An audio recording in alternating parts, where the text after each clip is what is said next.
টাঙ্গাইল জেলার দর্শনীয় স্থানের মধ্যে বাসাইল উপজেলার বাসলিয়া চাপড়া বিল খুবই মনোরম ও সুন্দর।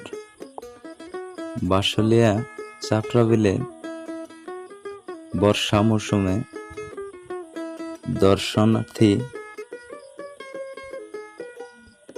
ভিড় জমায়। শতাধিকবর্ষী ঐতিহ্যবাহী হেজল গাছটি চাপড়া বিলের প্রাকৃতিক সৌন্দর্য সবচেয়ে বড় আকর্ষণ।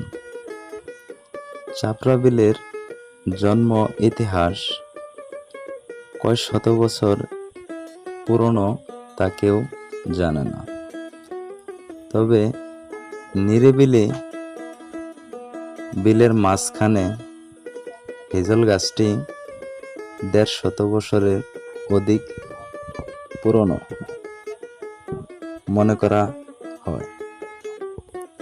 এখানে আসার লোকেশন সখীপুর হতে নলুয়া।